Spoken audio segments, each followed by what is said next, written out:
place, not them. Oh.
Third season for the Minnesota Fighting Saints began at 7:30 in the morning on September 25th, 1974.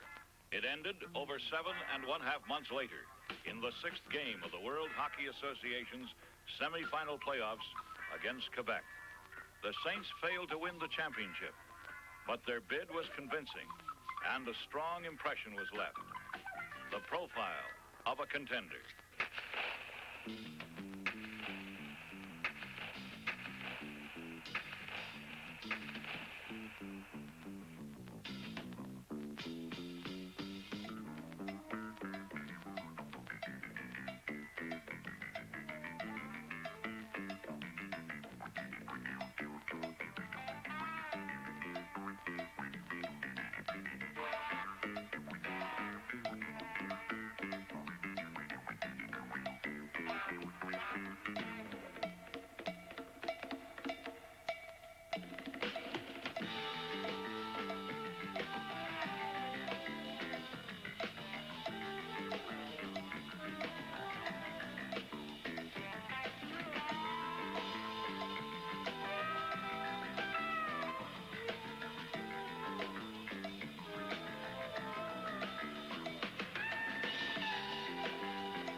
Let's get that first guy in there for sure. You know that their defense is not great with the puck, but they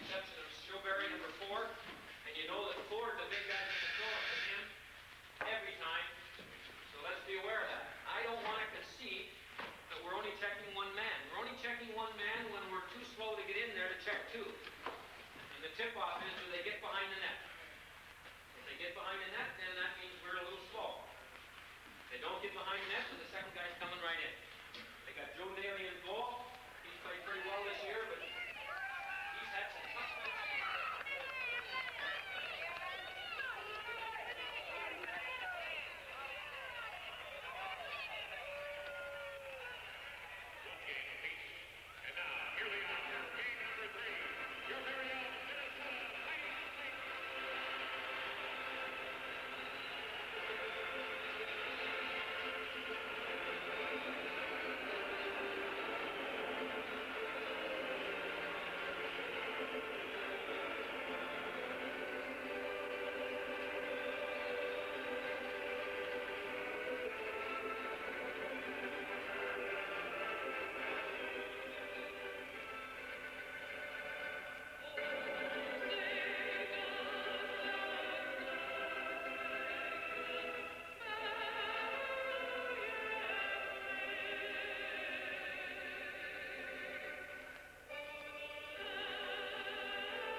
Be looking, Fran.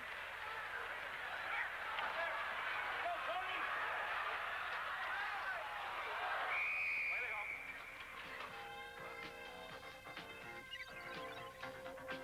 If a player scores 50 goals in one season, it means that he has created, through imagination, skill, and perseverance, several hundred scoring opportunities. Shaky Walton is in that class. The results? In his first 2 seasons with the Saints, 125 goals, including 10 hat tricks. Let me see how he is, sir. I think he'll be all right. You're all right at next shift there, Shake? Yeah, he's okay.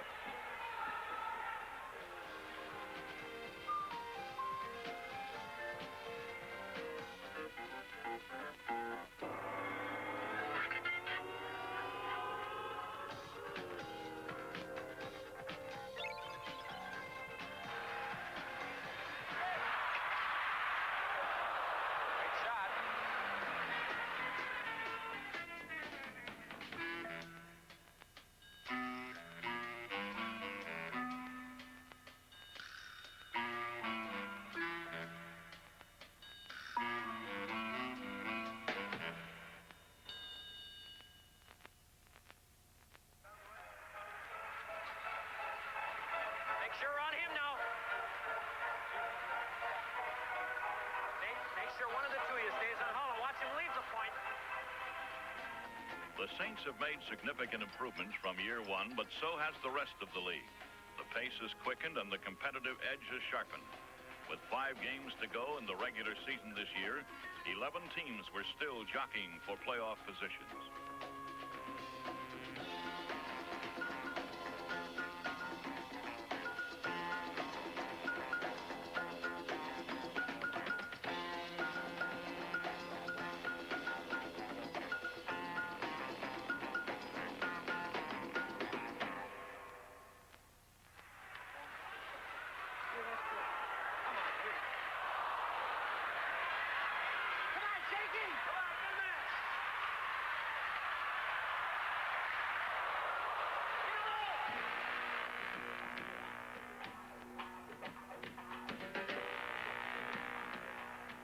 It has been a controversial year for hockey, and the center of controversy has been the role of violence in the game.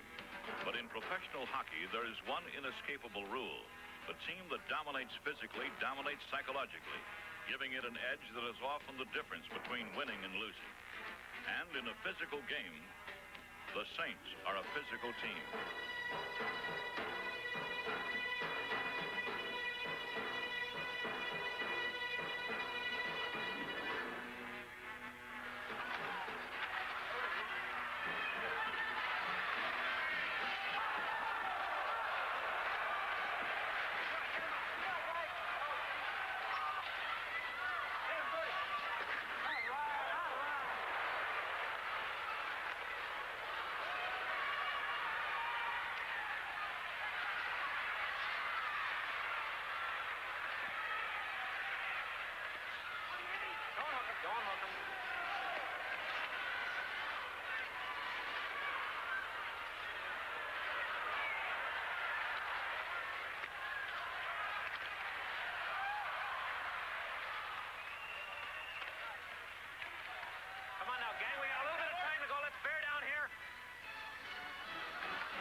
that refused to back up under any circumstances, the Saints forced the play in their offensive zone with a determined forecheck.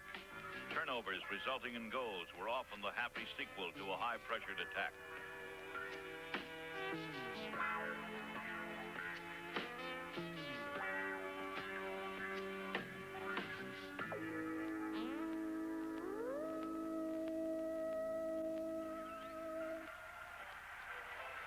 Gamble's line up next.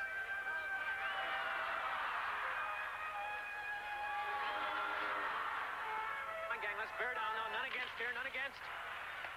We're getting a little loose in our end.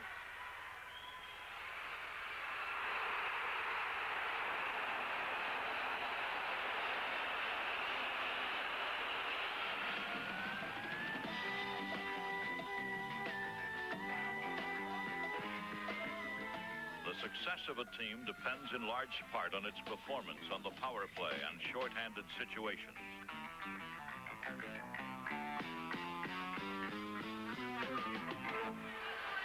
Huck's line, Huck's line.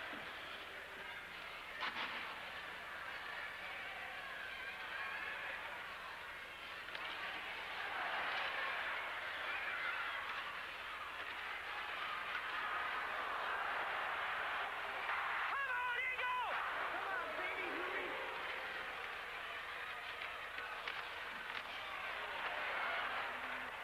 When the opposition was penalized, the Saints utilized the extra attacker with deadly efficiency. They converted man advantage opportunities with enough frequency to rank them third in the league.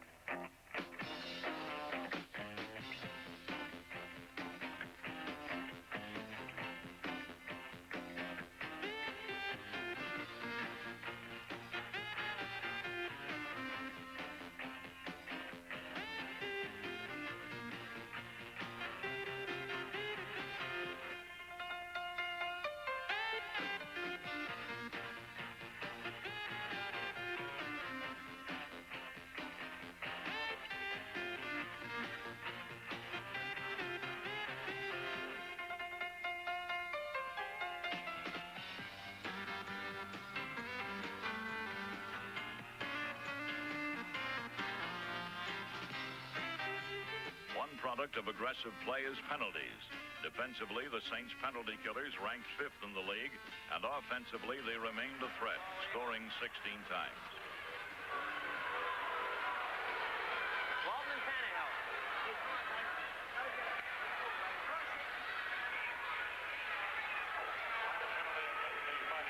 Number 3, Rick Smith. 2 minutes for hooking. Smith for hooking. Number 17.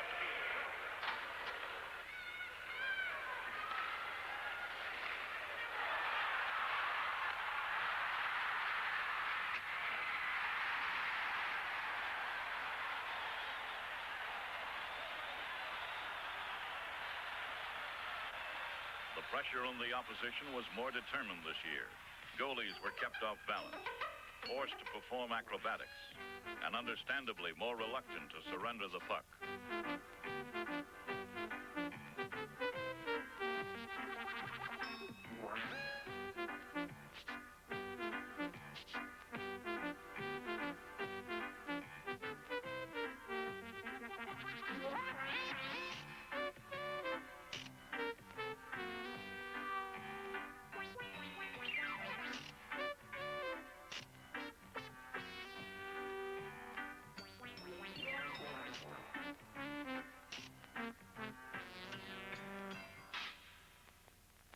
The Saints' style is one of controlled abandon.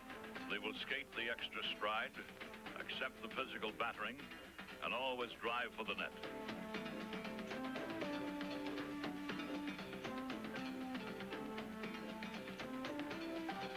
The consequences of their style and attitude were recorded with satisfying regularity on the scoreboard.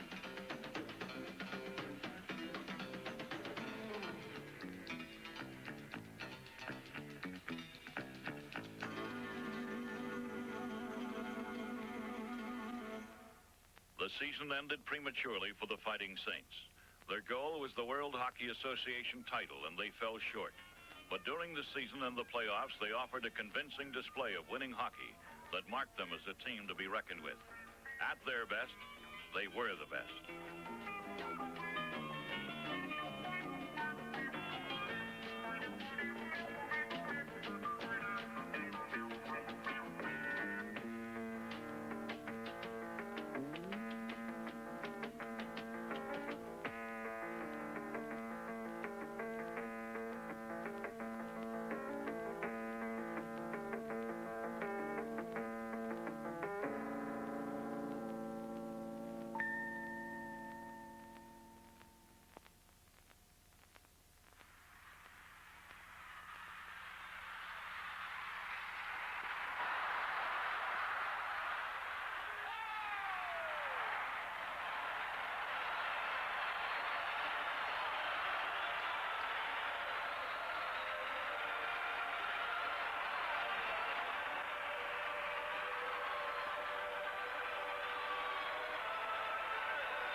first couple games I ever played organized hockey in CYO, I was a forward, and we didn't have a very good team, and my dad was coaching, and the goaltender didn't show up one game, so I guess he was scared to put anyone else in there, so he put his son in there, and I think we got beat 27-0, and I've been trying to get even ever since.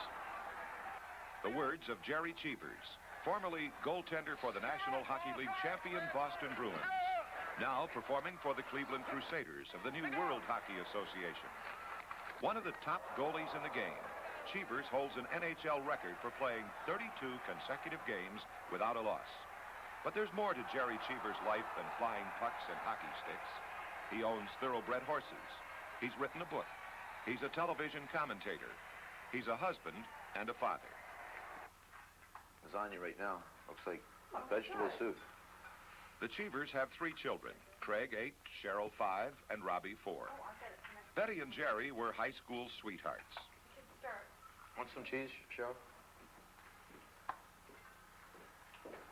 What's the cheese for? For the lasagna. I met him when I was 14 years old, and I was going to high school with his brother, Pat, and we were going to a teen dance Saturday night. We needed a ride. So he said, my brother will take us, and it was Gerry. And he asked me out after that, and we dated for 7 years before we were married. Okay, want some sauce? Hey, Rob, want some sauce, honey? What is it? Do you? No. What's that? Sauce. Can I see the sauce? I don't want any. Do you want some? Believe it or not, this lasagna is good. Yeah, Mommy. You want some more? Mom. Well, How good is it? No, I gotta tell you what happened here. Mom, who's there? The guys and the team decided, The brother. we're sitting in a bar the other night having a few drinks, Bobby. whose wife made the best chili. Well, how do you know when you haven't tasted everybody's? Well, hold it now. That's why. We decided to have a chili cook-off. So we got 5 entries whose husband thought their wives make good chili. And we'll get the single guys in the team, or whoever doesn't enter the contest will be the judges. Who, did you enter me? Yeah. Yay! Yeah. I don't make very good chili. Diane makes good chili. Diane's, is she? Make better than Nina? I think so. I'll practice. Skippy's wife, Diane. Yeah. Bobby Wiggins' wife. Billy Horton's wife. Paul Andrea? I don't know, there's a couple more that, we've got 5 entrants, though, for the chili cook-off. Hey, that's good. Ray Clearwater wants to enter his mother. The Cheevers have purchased a home in a Cleveland suburb. It's obvious they plan to stay. The new league has raised the value of hockey players, and Gerry has hired a business manager. The first order of business was selling the old house in Ontario. Betty, you want to sign? Get over here, and while you're signing, Gerry and I'll... I don't think I realized when we were first married that you could be moved so often. As long as you don't have a family, it's very easy. You just pack your bags and go. But once you have children, it gets difficult, and even more so now when we have 2 in school. But I don't know. The only sad part I feel is leaving your friends that you've made. But it seems there's nice people everywhere, and we've kept our friends.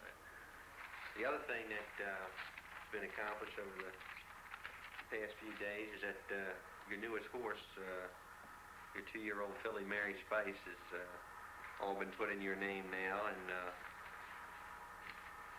the name of your stable, so to speak, has been named Crusader Stable. Cheevers has always been fascinated by horse racing. He owns several thoroughbreds, but Gerry has other hobbies. He likes to read, and in the past year, he's written a book. Then your book, you know, your goaltender book, we've just received another royalty check on that. They've seems like they're doing pretty good, even though you left Boston. You're still selling books.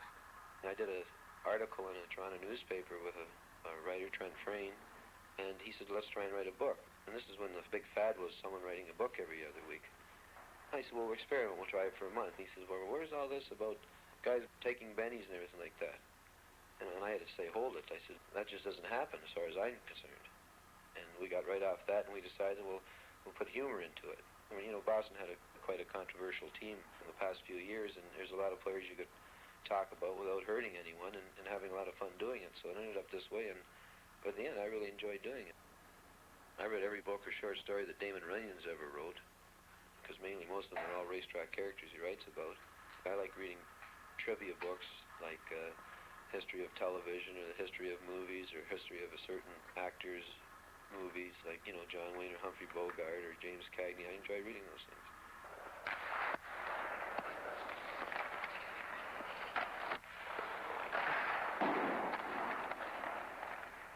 With Cheevers in goal, the Crusaders had remarkable success in their first year.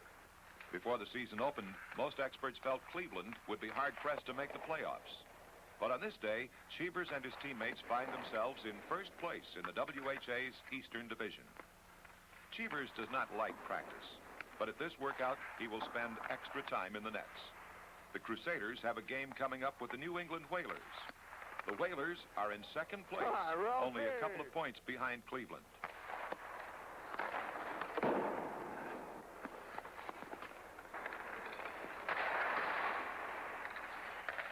Everyone says that goaltenders are a different breed, but I think that comes with the job. I mean, I don't think you're that way before it starts. It's just part of being a goaltender. Like, there's 50 professional goaltenders around, or a number, something like that, and they're all basically different. But there might be something common amongst all these 50 goaltenders, and I really can't point it out. Maybe it's because they're crazy or something. I don't know.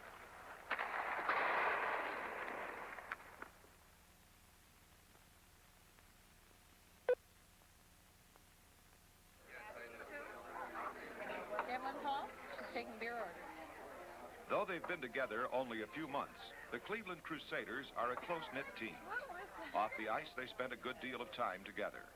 And for some reason, the team is loaded with trivia buffs. Steve, you know what here's the final, the one that was deciding the whole championship. What's the name of that place you were born? Cudworth. Cudworth. Is it east or west of Saskatoon? Well, I had to give him an easy question, right?